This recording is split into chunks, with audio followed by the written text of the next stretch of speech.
We have almost 5 million Americans who've been adopted in the United States since the 1930s, and an even higher percentage of people who don't know their biological fathers. But these individuals aren't just numbers and statistics. They're real-life people. People searching for the missing pieces of their lives. People who are turning to social media for assistance by complete strangers who have volunteered their time and talents to provide them with those answers. We call these strangers search angels.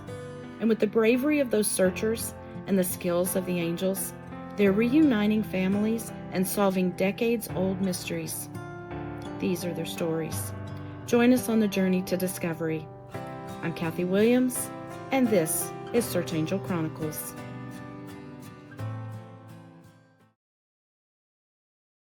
Jen created a post in the Facebook group Search Squad that read, "In search of birth parents and or possible siblings.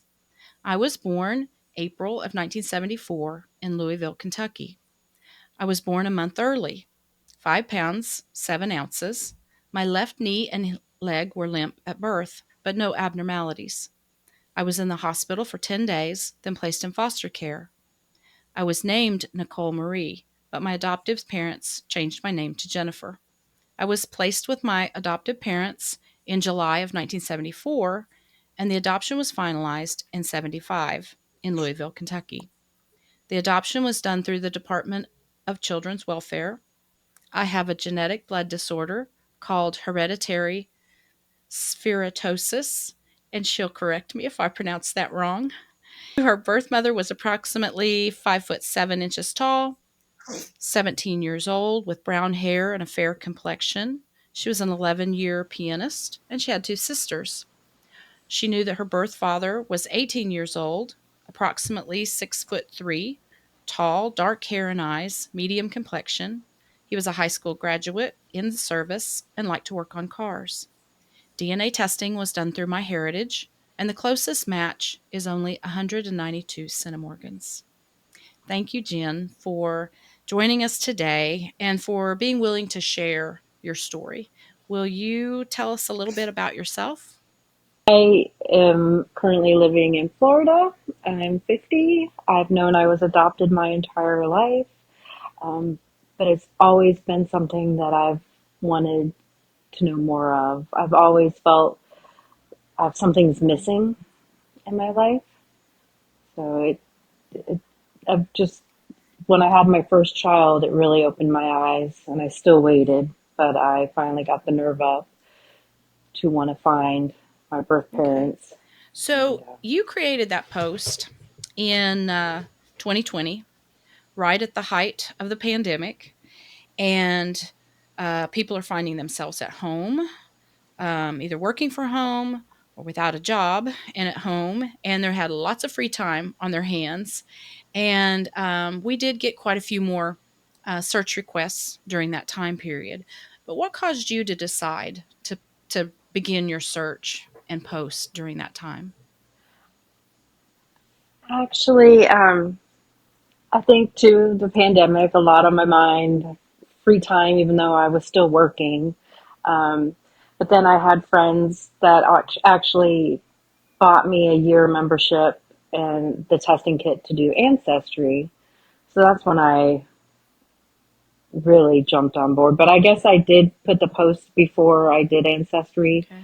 Um, I'm not 100% Yeah. sure, It sounds like maybe but you I've just started with been, my heritage.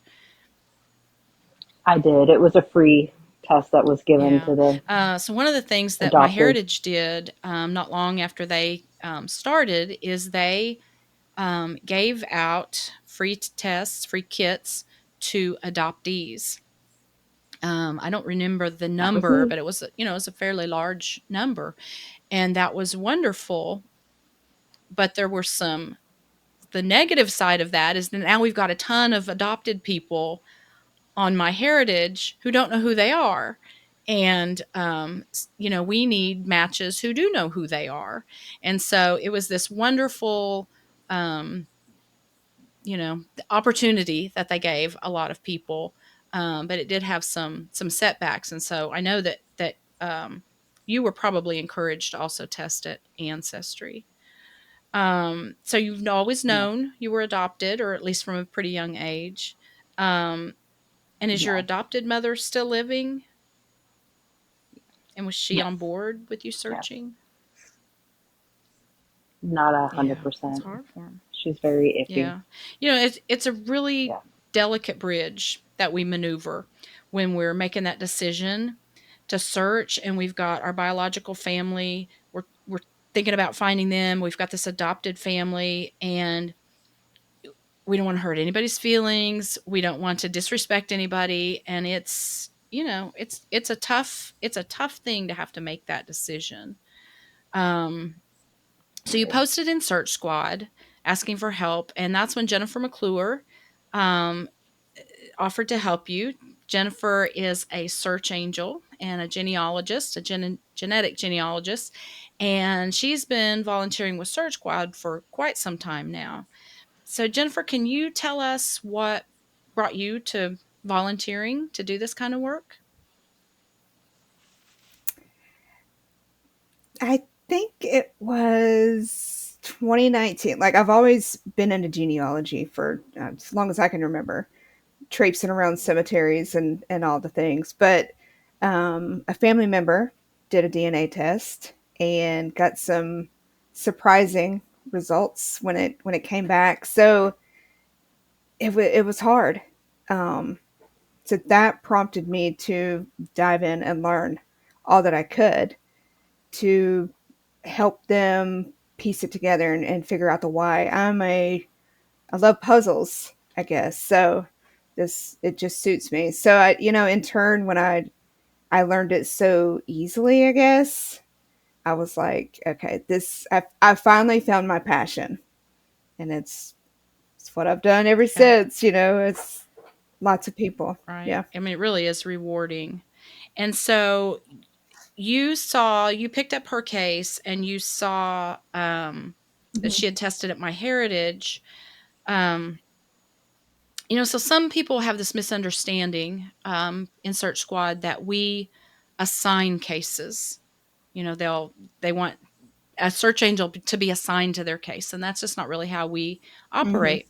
We just read through them, and different things catch our eye. Maybe it's the state they were born in, or maybe the year they were born, or just something that in that post that kind of just grabs our heart and gives us a little, twinge, and we say that's a case I want to really work on. Do you remember anything about why you might have selected her case, or if it was just looked like a good one you wanted to jump into? She shares a birthday with my son, Oh, really? like the month and Yeah, day. um, and I mean, her name's Jennifer, so like she had to be awesome, right? exactly. So, and I had never done a search in Kentucky, Ah, so okay. Some of us run from Kentucky searches, just because it's my it's your favorite. favorite. Is that what you said? Yeah, Oh, yeah, I will remember that. yeah. The records are so plentiful. Yeah, Well, that's true. That is true. But there does tend to be some endogamy hmm, sometimes. And yeah, I'm going to have to file for that sure. little piece of information. I might be asking you for some help. So she stated in her post that she tested at MyHeritage, and we had already talked about that. Hmm. And she didn't have really great matches at that point, and she was encouraged to go to Ancestry. Can you, Jennifer, talk a little bit about why we feel that Ancestry is a little bit better platform for what we do as opposed to MyHeritage? There are so many people who test at Ancestry, so the pool is so large. I know when we first started for her search, we only had my heritage. So I started building the trees, just with what we had. But she had tested already and answers. We were just waiting for it to come Yeah. back. So when it did come back, the highest match she had was, in the 300s, which that sounds great, but it was still a second cousin. Come to find out, but there were so many more matches on Ancestry when it finally came back. Right. And they've got some better tools, we think. You know, And things Oh have yeah. changed a lot from 2020. Thankfully, the tools just keep improving. Hmm. In fact, they've just come out with some new tools that they finally rolled out to everyone just this last week in their Pro Tools. And it's been a game changer. And so we have our group search Yes. squad where people can come and ask for help. And then we have a private group for our angels where we sometimes collaborate together. Sometimes we need help hunting down an obituary, or we just need help, maybe a second set of eyes on things. And so we kind of collaborate together. And boy, we have been all abuzz this week about some of the new tools and how that's going to change, hopefully, some of these cases that have been kind of stalled out, and the right matches just aren't there. And so anyway, we're excited. And I know there are a lot more tools today than what you had in 2020. So Jen, you've got somebody Oh, working for your sure. case now actively. Are you, what are you feeling? I mean, I think, so, I remember sitting back thinking, well, okay, that's something I can do. But then once you've got somebody really working, you know, it's, do I need to strap in and get really ready for Nervous. this, or is this not going to happen? Or do you remember some of your thoughts during that time?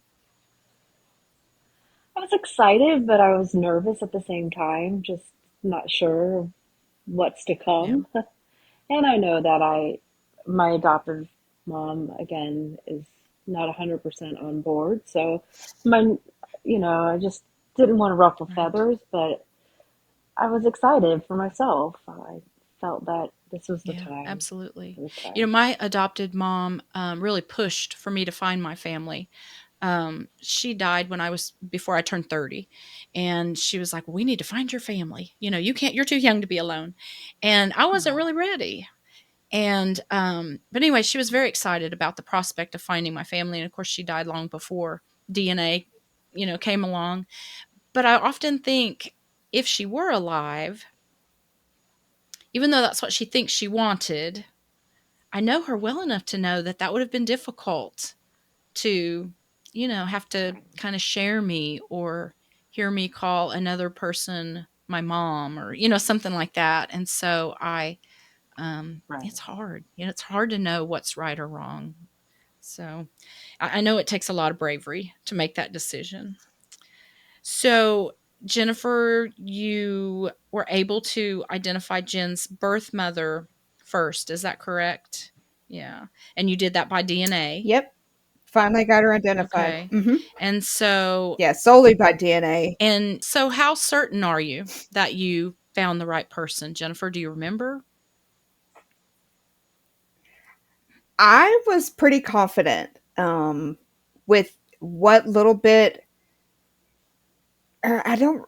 Do we have the non-ID at that point? I don't think the actual non-ID had come back at that point. Okay. So we were going by the notes that adopted mom had scribbled down. Okay. I So that believe from foster information that she mom. posted was from adoptive mom Sharon. So let's talk about non-identifying Hmm. information for a minute. Um, if your adoption is handled through a governmental agency, more times than not, you will have some kind of non identifying information, like the birth mom was blonde and she was 17 and she had two sisters, things that give you information but could be, one of a million people out there. And Hmm. most people, most adoptees who did not go through a private adoption have at least some of this information available. Usually, we can't say 100% of the time, but if you don't have that information already, you can reach out and ask the agency or ask the state, whoever handled it, to provide that. And many times they will. And one of the things that we say is if you requested that information 20 years ago, request it again, because you might get a little bit different. The attitude about adoptees finding their biological family has changed a lot in the last 20 years. And so I think they're just sometimes a little bit more liberal with what they disclose to us. So you must have reached out, I guess, during this time and you got some more information than what your adopted mom was able to give you. Do you remember um, any of that that made it, gave you information that helped you identify that birth mother? Do you remember, Jennifer? When I was pretty confident that I had found the right one, and I gave her the information, and um, there was still a fear, maybe doubt, because we were waiting on the non ID from the county, and I was like, maybe find an email, maybe a phone number, call, because during that time it was during COVID, so everything was delayed, and luckily she got somebody awesome that seemed they wanted to help, and finally sent over some stuff to her, and she emailed it to me and she said, well, this doesn't help at all. And so I was looking at it and I was like, this seals the deal. We got her. And so I showed her, because we found a record from like a directory, during the, I don't remember what decade it was, but it matched, both of their parents' professions, what they did. So I was able to show her, okay, this is on the census, this is what they did, this is her. So and we got that from the non ID. Good. Yeah. Those are the kind of things, sometimes we're able to narrow down to a family, but maybe they've got five sisters. Mm-hmm. Well, if the non-ID says Mm-hmm. the birth mother had four sisters, two older and two younger, then it's the one in the middle. I mean, they're those little things that seem like they're not at all important really can be the turning point. So we Yeah. always ask people. Now, if you were adopted through a private adoption, there's rarely any information at all. And people talk about reaching out to the attorneys. I don't know of a time when an attorney has actually released any information. But that non ID can really be critical. So, Jen, you reached out to your birth mother and it didn't go well. And um, I'm going to let you say as much as you want to about that. Just the reaching out and just kind of how that went, if you want to share some of that. I reached out multiple times. I tried an email that I guess was undeliverable, and I tried a letter. I think that's the order. There's been so much that's gone on in my life. I want to make sure I get this right. But then I finally just took the chance and emailed her to her work email because I had her full name. It showed where she worked, and I tried. And I received a response and said, don't contact me at this email ever again. Don't contact my children or my family ever again. It was like a how dare you contact me. I mean, it was talking down Yeah, to me, and it was hurtful. It was very I'm sure it painful. was. I felt defeated. Mm-hmm. You know, I felt like I wasn't wanted again. To be honest, Yeah. you know, Yeah, it's kind of like a the second rejection was rejection, horrible. right? Was she able or Yes, willing to even at least give you some medical history information, or she really just wanted nothing? nothing, Yeah. nothing. Blocked me on Facebook, blocked me anywhere she had. Mm. Well, I'm really, really sorry So, that that happened, and unfortunately, it does happen, and it happens. Um, it seems to happen a lot more with the birth mothers than the fathers, and I think that's just because they kept this such a secret for so long, and a lot of times they haven't told their family or their spouse and their children, and it always angers me just a little bit when they say don't talk to my family because it's our family. But and sometimes they come around, sometimes they change their minds, and so I always never say never, because she might very well have a change in heart. So it wasn't too much time after that, though, Jennifer, when you found her birth father as well, right? Birth father was a little Yeah. tricky for me, I guess. It came down for him, right place at the right time. So I had identified him, and during the time while she was waiting on a response from birth mother, I had identified him, and there was she was very hesitant to reach out to him. I said, look, you can just tell him who you are, and um, all the things, and await the response. But I think just because of the delay from birth mother responding or anything, um, she was hesitant. So I think it was a little while. I don't know, Yeah. maybe That's what I a was going to couple of ask you, months Jen. before that letter went Yeah. Do you out. remember, Jen, how long it Yes. took you to decide to reach out to him?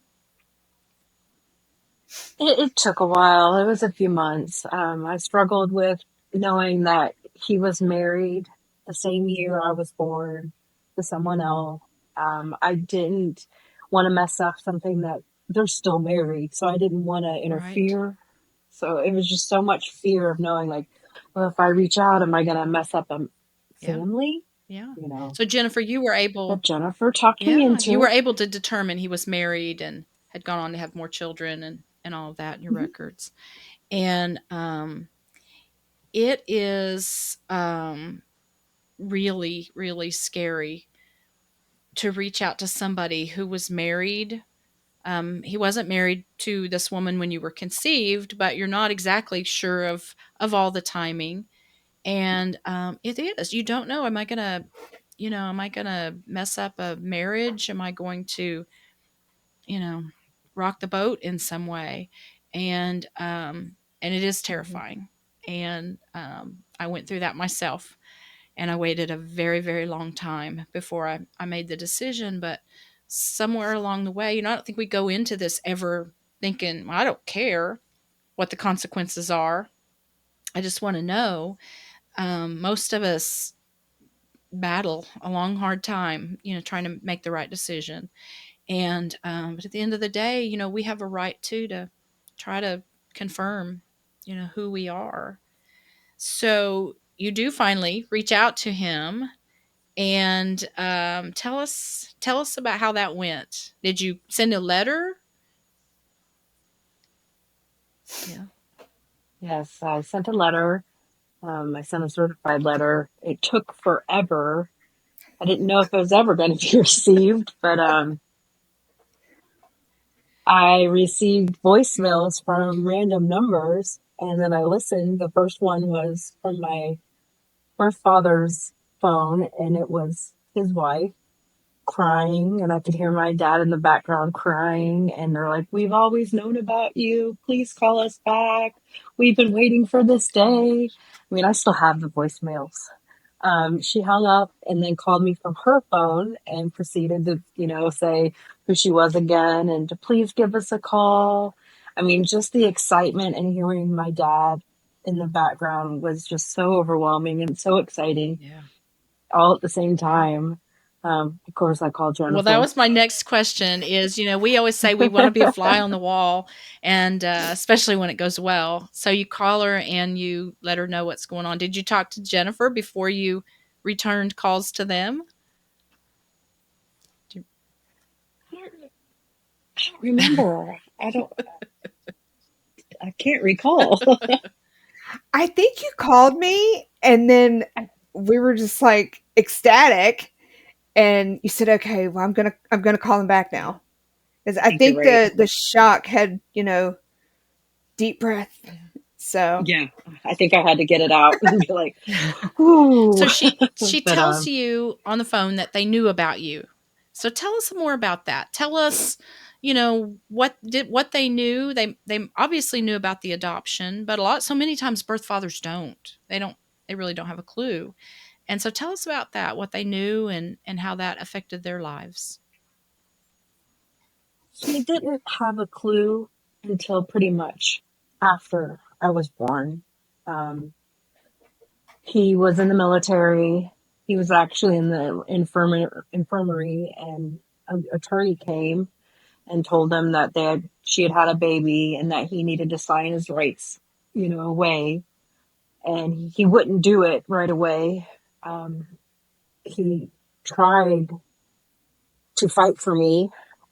That's how the reason he got married is because she wanted to adopt me, but her family had the ability to make it easier on her side to where they put the fear in him and said that I'd be in foster care for a very long time, and I'd be stuck there while they did this battle. And so he went ahead and let me have let me be adopted because he didn't want me to be stuck in Yeah. foster care.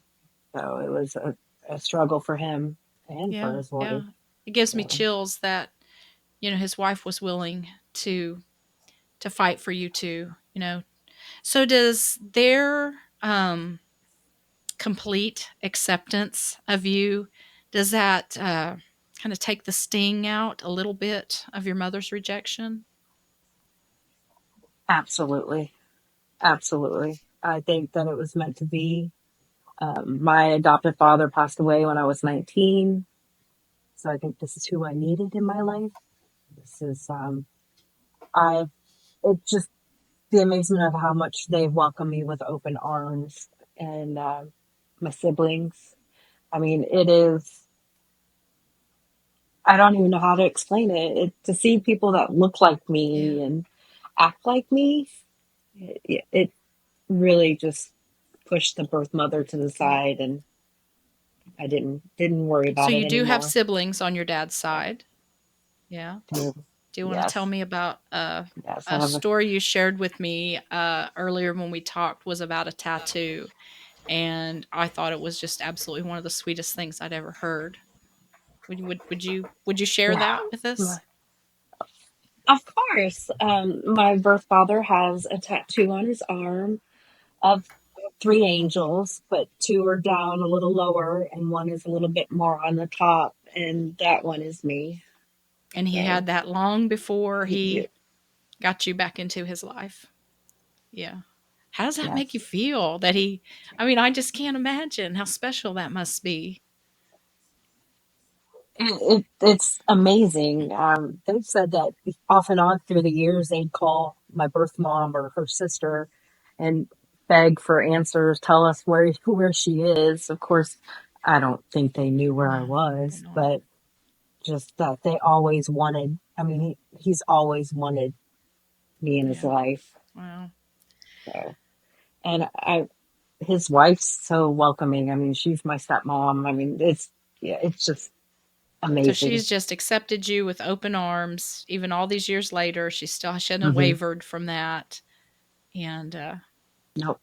And I still have a grandma. oh, So, just meeting her was, I've seen her a few times, but it's just, I can't even explain it. Words can't explain how amazing yeah, it's been. that's so awesome. Well, you had some real ups and downs in your journey. Some were, I'm sure, very painful, and others are absolutely beautiful. So, what advice would you give to someone who can't make up their mind about whether to try to find their family or not? You've seen both sides of it, um, the extremes in some cases of both sides of it. What advice would you give them? I would tell them to go for it. I think everyone has a right to know who they are. I don't know, that's not the right word, but where they came Mhm. from, you know, genetics, their health, everything. I mean, I hate that adoption is so closed in some places still, but it's worth it. It's Good. worth it. Go for it. Is there anything that I didn't ask that you wish I had, or more of the story that you want to tell that I didn't ask you to? Um, I mean, there's a lot to this story, so I mean, we could Yeah. be here for a long Right. time. But they still live in Louisville, and of course I'm here in Florida. But they vacationed in my town almost every Oh year, my gosh. And my dad even asked me where a certain street was, and I live off of Wow. it. I mean, it's crazy how we could have, crossed paths and not Yeah. known. Yeah. But there's so much to the Right. story. So did they ever try to look for you? I mean, I know they called your mom's, sister and those kind of things, but that did they ever try to did they ever consider doing DNA for him or anything like that? Yeah. I guess not. I think not everyone is on board with the DNA Mhm. thing or sure Right. about it. Well, and I think too, as So, adoptees, we're in tune. This, it's a hot topic right now is people finding their families, and so we've kind of learned the ins and outs of what we need to do, but we still have people so surprised, that we're able to find family, and I hear that a lot from biological families. I we just didn't know how. We knew you were out there. We just didn't know how to look, and it's a lot more difficult to find the adoptee than for the adoptee to find their Mm-hmm. family. So, but we hear that, and so we encourage. It's one of the things we encourage people to DNA test, and to test everyone in their family because you just never know when they're going to be that piece of the puzzle that is really needed. Um, so I ask every guest one question because sometimes we don't get happy endings. And sometimes we get to learn that our birth father has an angel tattoo that he never forgot, that he had a daughter out there. Sometimes all we get is the knowledge of who we are. And I believe knowledge is power. How has the knowledge of who you are biologically empowered you these last few years? It's given me a lot of strength and more courage to be proud of who I am or where I came from now that I know where I came from. I've had a lot of battles since finding my father, so I think um, having that family in my life really helped me pull through it and just so much strength. I feel so much stronger now. I don't. That's good. That's great. I mean, and I agree with that. I think we do. We get strength we didn't know we didn't have, even. So, do you still have a Yes, relationship with Jennifer? Do you all chat or at least, give updates once in a while? Yeah. we Yeah. do. I mean, um, Yes, I we have helped lots of people, and some of those people um, become lifelong friends that we're so that um, I think that you all touch our lives in a way that we can't repay you for, either. And when I asked some of my search angel friends if they had a great story or a great searcher they might want to have come on the show, Jennifer said, "I have one. I have a really cool story that I think needs to be shared." So I was really glad that you agreed to come and talk. Um, Jen, thank you for sharing your journey. I think bravery really is the word that keeps popping out in my head because you did some really brave things, contacting your birth mother multiple times, and then to have the courage to reach out to your father. I'm just really proud of you for that. And Jennifer, thank you for all that you do and for helping her and all those that you help who are out there looking for family. I really do appreciate you both so much. There are so many aspects of Jen's story that we could really delve into more deeply. But I really wanted to hone in on one specific part, and it may actually surprise her.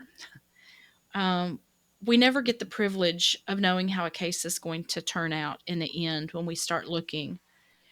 Um, we know that oftentimes it can be very difficult for birth mothers to open up and admit to people that they placed a child for adoption. They often feel great shame. And the reality is that they did a very selfless act by allowing a child a life. Biological fathers tend to be a bit more accepting, but honestly, many times they tend to do whatever keeps their current wife happy. And it's those wives that I want to give a big shout out to. The wives of birth fathers who are just learning about a new daughter or son and are able to just have an accepting heart and allow the new child into their lives. A lot of women drive the family bus these days, and they can really make a difference in how some of these reunion stories go. Jen's new bonus mom is an incredible woman, and I know helped to make this story have a happy ending. You ladies that can find room in your heart for one more. What a beautiful lesson for all who know you.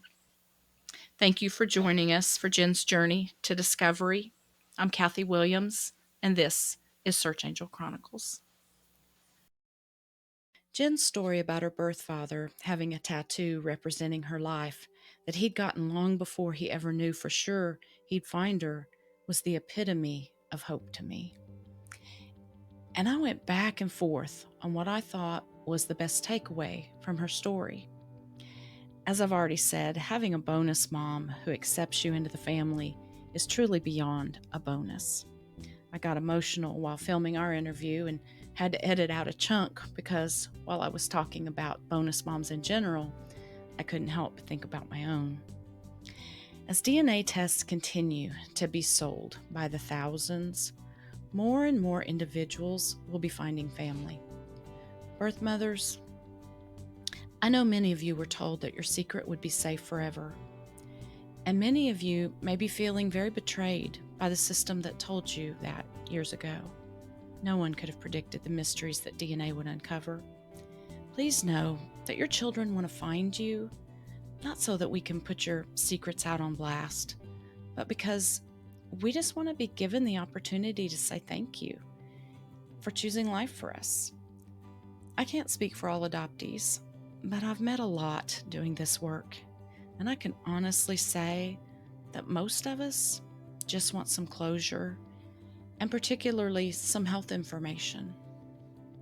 To you gentlemen out there who haven't entertained the idea of a secret child popping up, might be time you give it some thought. It's definitely a possibility for some of you. And to you amazing ladies who are married to those gentlemen who learned later in life that they fathered a child that they knew nothing about, please remember that you hold an enormous amount of power. The way you choose to handle the news of a surprise son or daughter could affect far more lives than you'd ever realize.